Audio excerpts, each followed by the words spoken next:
Hello, boys and girls. Welcome back to the Bible Story Corner. And you know me, the Bible Story Lady. I cannot wait to get into this Bible story. We left off with a most serious Bible story last, right? Where Jesus died on the cross. I mean, the last 24 hours have been so intense. I mean, all the way from the Last Supper to the Garden of Gethsemane, all the way up to the time when Jesus got arrested and he was tried and he was beaten and ultimately nailed to a cross to die. Whew.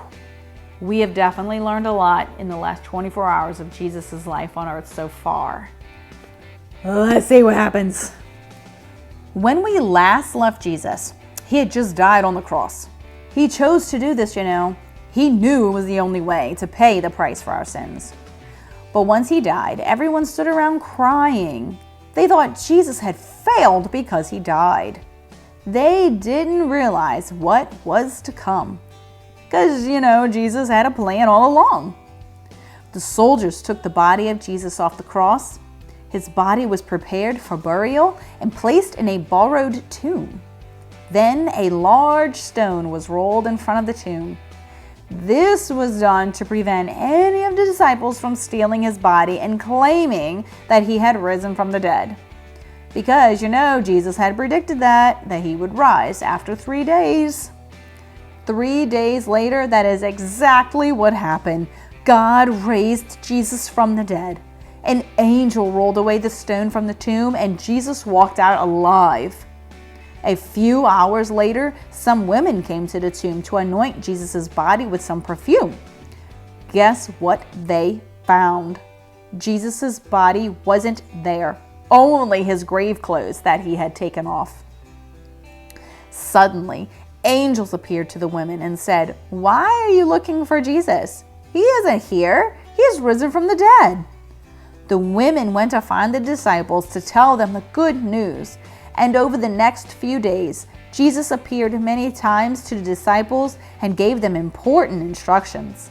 Then he rose up into the clouds all the way to heaven, where he is today, preparing a place for all Christians to one day meet him and spend eternity. Whoa, that was such an amazing Bible story. I mean, yeah, Jesus died, but he rose again. And that is why we celebrate Easter. And you're going to learn why Jesus chose to die on the cross and rise again. And you're also going to learn how he paid the price for our lives. I mean, it is going to be amazing. All right, agents in training, let's talk about a very important power verse. And it says, "You do not belong to yourself, for God bought you with a high price." 1 Corinthians 6:19-20. That was such a great power verse, guys. Guess who? I already know who it is. It's TikTok. Wrong! It's TikTok! Ticky-tocky tick-tock! And it's the most wonderful time! Well, the favorite time to be exact. Because as a time traveler, it really means a lot. And there is just so many different times out there, like a billion gazillion. All right, TikTok, let me just play along with this and pretend that time travel is real. Oh, good for you. That's what Gregory Pushkinelli did before he created the cheese-powered car in the year 2154. Cheese-powered cars? They don't exist. Well, not yet they don't. And besides, it's almost that time anyway. What time? Time for you to ask me why I'm so happy. Okay. Wait. Not yet. Not yet. Wait for it. Okay, now. Why are you so happy? Today is the day that someone is going to offer to buy my time machine. Who would want to buy your time machine? Oh, it's another time traveler. It's this crazy white-haired guy who's always excitedly yelling, "Great Scott!"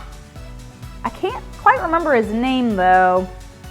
Anyway, He's going to offer me about $1 billion for it. $1 billion? That's crazy. Yeah, that's what the Wright brothers said when I told them about it. But it's a good thing I'm not going to sell it. You're not going to sell it? That's even crazier. And that's what Thomas Edison said when I told him. But to me, my time machine is, well, priceless. I mean, $1 billion, the price is not right. And it actually reminds me of today's lesson. What do you mean? Let me guess.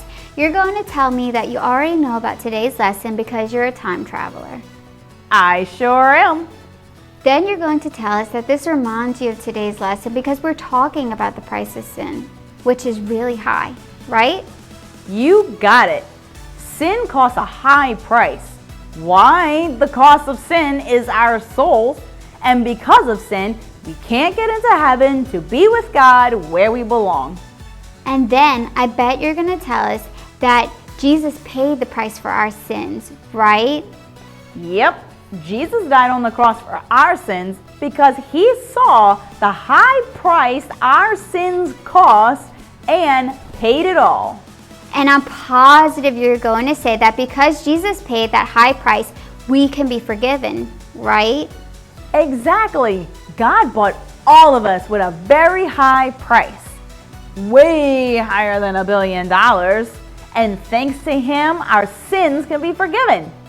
Hey, how did you know I was going to say all of that? Do you have a time machine too? No, and you want to know why? Why's that? Because time travel isn't real. You know what? I knew you were going to say that. All right, agents, I'm Tic Tac and I'm out of time. Happy Easter! Well, now that we're done with all of that, let's learn more about today's lesson, which is The Price is Right. Over to you, Agent Fanta. Hello, agents in training. I am Special Agent Fanta and this is Special Agent LaCroix. And you're going to learn more about how the price is right. Imagine that you are wanting to buy something really cool for Easter. Maybe it's a giant chocolate bunny or an Easter basket filled with candy. Imagine that you walk up to the register to pay and you pull out some of these. Do you think the cashier would let you pay with eggs? Of course not. You would obviously have to use this. Money is the only thing that you could use to pay the price, right? Well, did you know that there is something besides money that was used to pay the highest price in the world? It's true. Want to see? Okay, well here it is. A cross was used to pay the highest price ever. Let me explain. Sin costs a high price. The Bible is clear that each of us are guilty of sin. If we were in the courtroom of life, we would have no choice but to plead guilty. Romans 3:23 says, "For all have sinned." That means you, that means me, and it only takes being guilty of one sin to deserve death and hell forever. That's what Romans 6:23 teaches. For the wages of sin is death. That is such a huge price. One sin and the price is death and hell forever? I mean, not good. But God never wanted that for us. That's why he sent his son Jesus to come to earth. Jesus lived his life without sin. And even though he was innocent, he was arrested, he was convicted, and he was sentenced to death. Now, the reason Agent LaCroix showed you that cross earlier and said that it was used to pay the highest price is because Jesus paid the price for our sin. Even though we were the only ones guilty of sin, Jesus chose to be nailed on a cross in order to pay the price of death for us. He gave his life in our place. He paid a high price, and that price was right.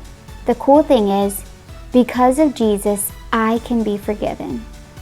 1 John 1:9 says, "But if we confess our sins to him, he is faithful and just to forgive us our sins and to cleanse us from all wickedness." That means that even though we had sin in our life, if we confess that sin to God, and believe in the price that Jesus paid on the cross, then you and I can be forgiven. The sin that was in our life is now gone. Jesus paid the price so we can be forgiven. The best part of the whole story is this: Jesus died for us, but didn't stay dead. 3 days later, he rose from the dead. Do you remember where he is right now? He is in heaven, preparing a beautiful place for us to live with him forever. What an amazing Easter story. Jesus paid the price, and the price is right.